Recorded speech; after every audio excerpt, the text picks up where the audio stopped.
पुरानी रंजिश हुई थी, बहन को लेकर छेड़छाड़ हुआ था। कौन किया था? हरिओम दुबे। हरिओम दुबे। उनके पिता का क्या नाम है?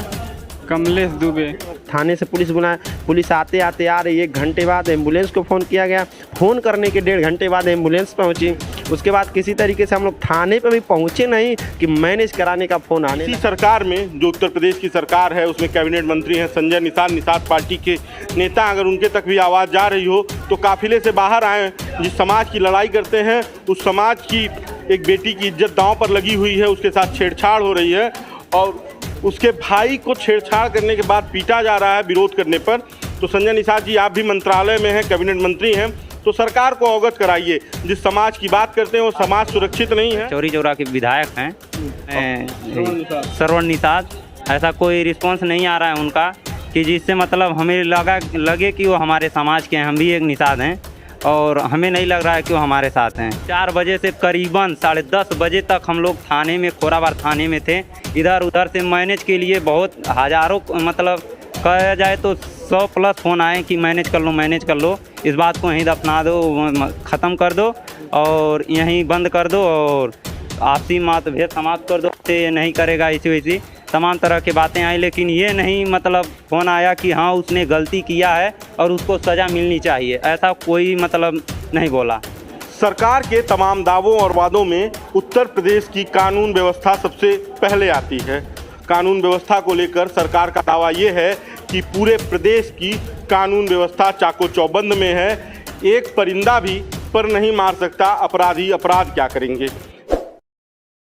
नमस्कार, बेधड़क खबर देख रहे हैं आप, मैं हूं आपके साथ फ्रांक। यह गोरखपुर है, मुख्यमंत्री का शहर, माननीय मुख्यमंत्री योगी आदित्यनाथ का शहर, और हम इस समय जिला अस्पताल में हैं। इनका परिचय हम आपको देंगे और परिचय कराएंगे। उससे पहले हम एक जानकारी आपको दे दें कि सरकार के जो दावे हैं कि पूरे प्रदेश में कानून व्यवस्था सही है, महिलाएं सुरक्षित हैं, कोई भी अपराध करके बच नहीं सकता, ये सब ढकोसले हैं।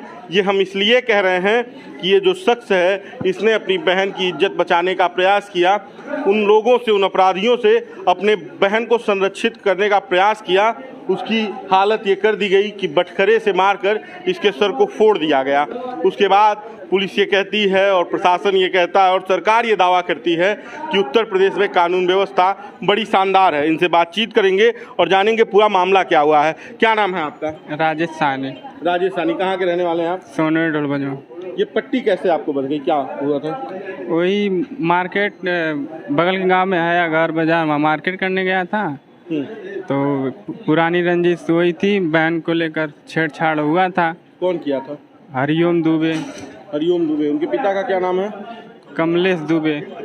तो उसी के लिए हम बहुत पहले वार्निंग दिए थे कि बहन को छेड़ो मत, उसको बोले थे, तो ऐसे से बाज नहीं आ रहा था, तो हम उसको जाकर समझाया जाते, तो तू मैं वही मार झगड़ा थोड़ा सा हुआ था, उसको बोले थे, समझाए थे, तभी नहीं बाज आया। कुछ समय बाद फिर मार्केट में वही मुलाकात हुआ, तो बहन को लेकर आप शब्द बोल रहा था कि इसकी बहन ऐसी ऐसी बोल रहा था। हम उसको बोले कि तुम काहे ऐसा बोल रहे हो, गलती खुद की है हो, बहन को छेड़ते भी हो और उल्टा मेरे सामने मेरी बहन का नाम लेके ऐसे बोल रहे हो। तो इसी पे तू मैं हुआ, गाली गलौज दे रहा था, बोल रहा था तुमको अगर दिक्कत है तो जाओ थाने में FIR कर दो। तो थाने पे आपकी कोई सुनवाई हो रही है? अभी तो आए यहाँ, वो मेडिकल हो रहा है, CT स्कैन कराना है, वही ब्लॉक से रेफर किए हैं सब, उसके बाद बोले हैं सब रिपोर्ट लिया जाएगा। तो उसके बाद थाना आपके सहयोग में है? थाने से कोई कार्रवाई की गई? अभी तक वो कार्रवाई नहीं हुई, अभी तक रिपोर्ट नहीं हुआ है। जैसे अभी मेडिकल का काम अभी चल रहा है, ये सब FIR नहीं, छेड़छाड़ की FIR नहीं। बहन आपकी गई थी थाने पर इस घटना के बाद? अभी वो नहीं गई है, थाने में नहीं गई है। अच्छा, आप इसके पिता हैं? क्या मामला पूरा हुआ था? मामले वही छेड़छाड़ कर रहा था हमारी लड़की से। तो उनके परिवार के लोगों से, उनके घर पे आप लोग कहे तो क्या कहा उन लोगों ने? परिवार से हमारे लड़के बोले थे, समझाए थे, तो गाली उली दे रहा था, इसीलिए बोली थी कि ऐसा ऐसा रास्ते में छेड़खानी करता है, तो हम उसको जाकर समझाए थे। समझाने के बाद तभी वो वैसी धमकी उमकी देता था, उल्टे ही हमको ही धमकाने लगता था, एटीट्यूड में बोलता था हम किसी डरते नहीं है, ये है वो है हमारा। तो किसी से डरते नहीं है? हाँ, तो फिर वही मार्केट में वही बात फिर बोल रहा था कि जाओ, तुमको दिक्कत है तो जाओ FIR करो, हम डरते उड़ते नहीं है, तुमको ऐसा करना है, जो भी करना है वगैरह वगैरह जो भी करना है करो। तो हम जाके वही बोलेंगे, देखो ज़्यादा बोलो मत, गलती भी कर रहे हो, आप बोल भी रहे हो, FIR करो, धमका भी रहे हो। तो वही हम गए जैसे पास में, भटकारा लेके सिर पे मार दिया 2-3 बार, तो पूरा वो फट गया है, टाँका वाका चला है। तो ये स्थिति है। सरकार के दावे तमाम आप देख रहे हैं कि घटनाओं पर सरकार ये कहती है कि अब सुधार लाएंगे, लेकिन सुधार होने का नाम नहीं है। कोई डर नहीं रहा है प्रशासन से, क्योंकि प्रशासन अपनी कार्रवाई और पुलिस प्रशासन खासकर तौर पे अपनी कार्रवाई सुचारू रूप से नहीं करता। खोराबार थाने का मामला है और इन लोगों का कहना है कि कई बार चेतावनी देने के बावजूद ये अभी तक कोई कार्रवाई नहीं हुई है और वो लगातार इनके बहन के साथ छेड़छाड़ करता रहा जो आरोपी है, और जब ये विरोध करने गए तो इनके साथ मारपीट की गई। मामला वही सर पुरानी रंजिश छेड़छाड़ से शुरू हुई है। जब वो लड़का छेड़ता था तो उस मामले को लेकर के बहन या भाई से अपने अवगत कराई, उसको लेकर के उसको समझाया गया था कि देखो ऐसा मत करो, और उसके परिवार से भी बोला गया था कि ऐसे ऐसा मामला समझा दीजिए। तो हम लोग उसको समझाए भी थे। तो 2-1 महीने शांत रहा था, लेकिन फिर वो हरकतें बाज नहीं आता था। चूँकि लड़की शहर में ही आती थी, ग्रेजुएशन कर रही है, रास्ते में इन्हें विश्वविद्यालय नहीं, गंगोत्री महाविद्यालय गोरखपुर विश्वविद्यालय से एफिलिएटेड है, तो वहाँ से पढ़ाई जारी करती थी। तो इसका हरकत आए दिन रहता था, जिसको लेकर के काफ़ी हॉट टॉक बात हुई थी, कंट्रोवर्सी चली रही थी। तो वही कल ये बाजार करने गए तो वो भी बाजार में आया था, तो आमने सामने पढ़ते उसने बहन को लेकर के कमेंट कसना शुरू किया, जिसका प्रतिरोध करने पर इनको अंदाज़ा भी नहीं था कि कुछ इस तरह का होने वाला था। और जिस दुकान पर से वो सब्जी ले रहा था उसी का बटखरा उठाया और इनके सर पे 2-3 प्रहार तगड़े किए, जिससे ये तुरंत लहूलुहान होकर के गिर पड़े वहीं पे। वो तो वहाँ बाजार में बहुत सारे लोग थे, इनको बचा करके नज़दीकी एक प्राइवेट मेडिकल स्टोर वहाँ ले गए, इनका ट्रीटमेंट हुआ। उसके बाद हम लोग थाने से पुलिस बुलाए, पुलिस आते यार 1 घंटे बाद एम्बुलेंस को फ़ोन किया गया। फ़ोन करने के 1.5 घंटे बाद एम्बुलेंस पहुंची। उसके बाद किसी तरीके से हम लोग थाने पे भी पहुंचे नहीं कि मैनेज कराने का फ़ोन आने लगा। तो वही है चल रहा है। अभी तक तो हमें नहीं लग रहा कि प्रशासन हमारे साथ है, हमारे सहयोग में, क्योंकि उनके पास दबाव है। जो अपराधी है कहीं न कहीं उसका राजनीतिक पकड़ है, और आप जानते हैं इस समय जिसका राजनीतिक पकड़ है वो चाहे अपराधी हो चाहे कैसा राजनीतिक पकड़ है अपराधी का? ऐसा सुनने में आ रहा है कि जो अपराधी है हरिओम दुबे, उसके कोई भैया हैं जो विधायक हैं, स्थानीय विधायक हैं, उनके मतलब भाजपा के विधायक के साथ रहते हैं, तो इसलिए एकदम समर्थक हैं। और उसने धमकी तक दिया था कि जाके FIR करा दो, मेरा कुछ नहीं हो सकता, इस तरह की बात वो बोला था। तो जब इस तरह से अपराधियों को विधायक ही संरक्षित करेंगे जैसा इन लोगों का आरोप है, तो सोचिए किस तरह से न्याय होगा। इस तरह से जब स्थितियां उत्पन्न होंगी तो कैसा न्याय होगा।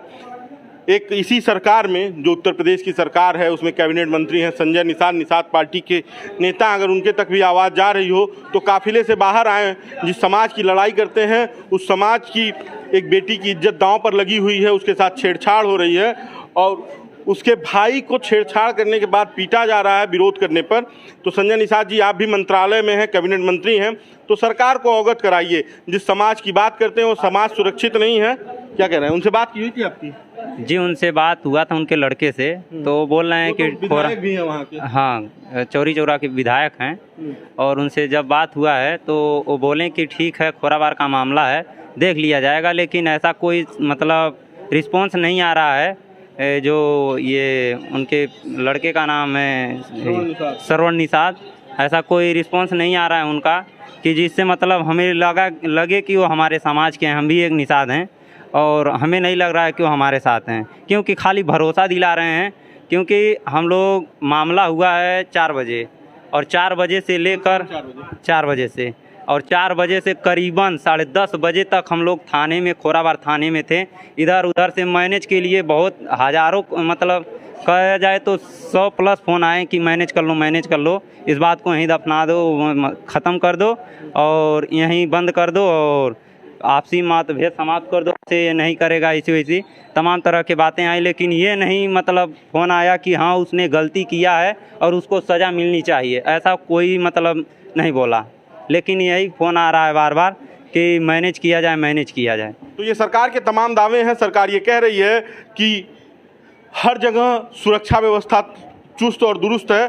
सरकार कह रही है लॉ एंड ऑर्डर सही है, लेकिन जिस प्रदेश में बहु बेटियों की सुरक्षा की बात की जाती है, जिस देश में ये कहा जाता है कि बेटी पढ़ाओ बेटी बढ़ाओ, वहाँ जब बेटियों के साथ छेड़छाड़ हो रही है और विधायक और सांसद जो सत्ताधारी पार्टी के हैं वो उन्हीं अपराधियों को संरक्षित कर रहे हैं, तो आप सोचिए कि कानून व्यवस्था कैसे चुस्त और दुरुस्त रहेगी। मुख्यमंत्री अगर आवाज़ सुन रहे हो और उन तक ये बात पहुंच रही हो तो निवेदन है कि कृपया कार्रवाई के लिए आदेशित करें, और इसी तरह से कानून व्यवस्था सुधरेगी जब निचले तबके पर और निचले पायदान पर खड़े व्यक्ति को न्याय मिलेगा। बाकी का अगर आपको वीडियो अच्छा लगे तो शेयर कीजिए। धन्यवाद।